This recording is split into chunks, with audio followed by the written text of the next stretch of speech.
There's something your dog did this morning that you almost certainly didn't notice. You put your phone down, uncrossed your legs, and sat up. Or just looked toward the kitchen. Nothing unusual. You hadn't even fully decided to move yet, but your dog was already up. Not startled, not anxious, just repositioned, already oriented toward wherever you were about to go. And when you finally did move, he moved with you. You stopped. He stopped, sitting just behind your heel, watching. And for a second, you smile, because it's sweet.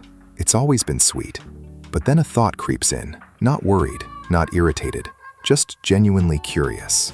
Why does he do this? Why does a creature with no obligations, no schedule, no reason to be anywhere specific, why does he choose every single time to be exactly where you are? You've told yourself it's love. That's the easy answer. And maybe it is. But there's a moment, if you've lived with a dog long enough, where the behavior stops feeling like affection and starts feeling like something older, something deeper, like he's tracking you for a reason you don't fully understand yet. Some people call it clinginess. Some people call it separation anxiety. Some trainers will tell you it's a dominance behavior, that he's checking on his resource. But here's what almost no one tells you. The real reason your dog follows you everywhere has almost nothing to do with what you think it does. And once you understand it, you will never look at him the same way again. Because if you pay attention, really pay attention, the following isn't random. It's not even constant.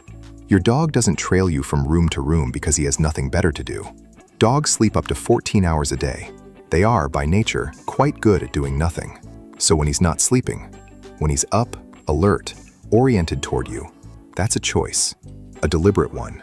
Watch where he positions himself. Most dogs that follow don't just hover.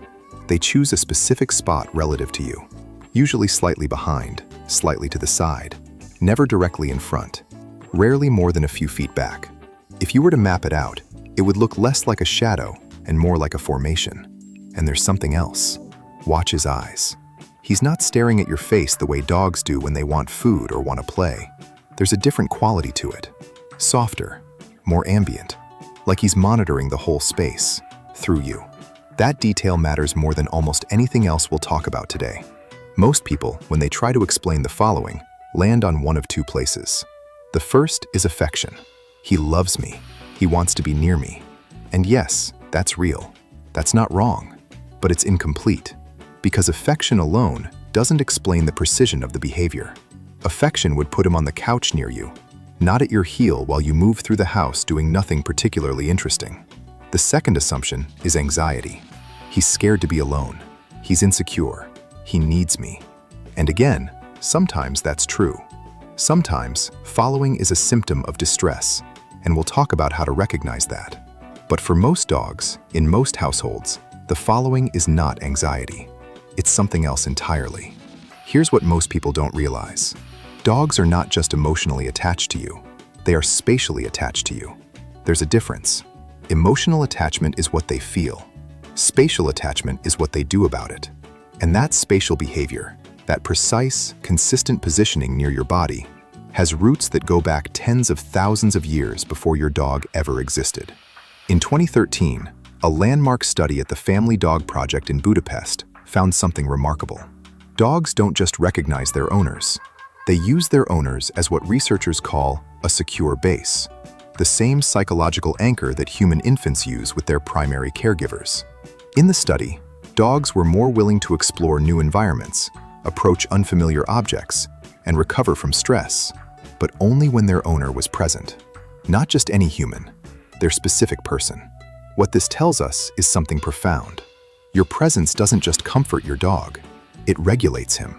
Your proximity literally changes what his nervous system is capable of in that moment.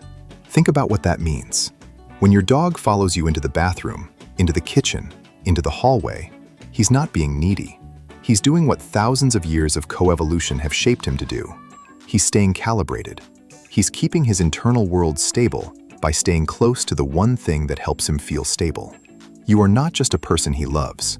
You are, at a neurological level, part of how he functions. But there's another layer to this, one that most dog owners never think about. Your dog is not just following you. He is reading the environment through you. This goes back to that detail about his eyes. The way he watches you ambiguously, not fixedly. Dogs, like their wild ancestors, evolved to live in social groups where survival depended on collective awareness. In a pack, you don't need every individual watching every direction simultaneously. You distribute attention. You specialize. What researchers in animal cognition have observed is that domesticated dogs have, over thousands of years of living alongside humans, shifted a significant portion of their environmental monitoring onto us. They watch our body language, our breathing, our facial expressions, not just because they love us, but because they've learned that we are reliable information. If you tense up, something might be wrong.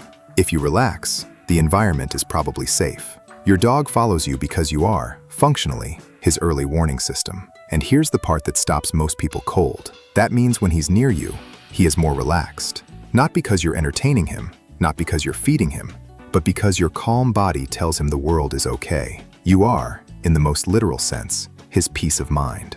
If you made it here, you already see your dog differently than most people do. Take a second to like and subscribe. Share it with a fellow dog lover who needs to hear this. Let's talk about what this means for your relationship. Because here's where it gets personal. There's a version of this behavior that we often pathologize. We call it Velcro dog syndrome. We call it overattachment. We call it a training problem. And to be fair, in some cases, it is. If your dog cannot be in a separate room without destructive behavior, vocalization, or physical distress, that's anxiety, and it deserves attention. But the following that most of you are watching, the quiet companionship, the shadow that appears in every room, that is not a problem. That is the relationship working exactly as it was designed to.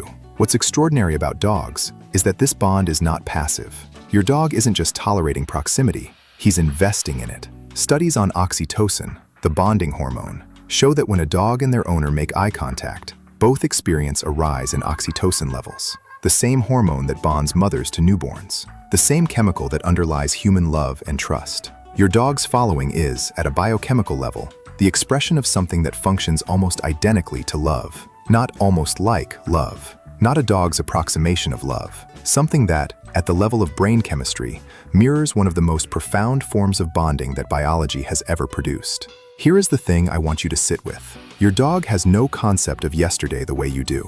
He doesn't carry the weight of last Tuesday or last year. He doesn't follow you because of accumulated memories or past experiences the way a human friend might. He follows you because of right now. Because in this moment, in this room, with you moving through this ordinary day, you are the most important, most stabilizing, most meaningful presence in his entire perceptual world.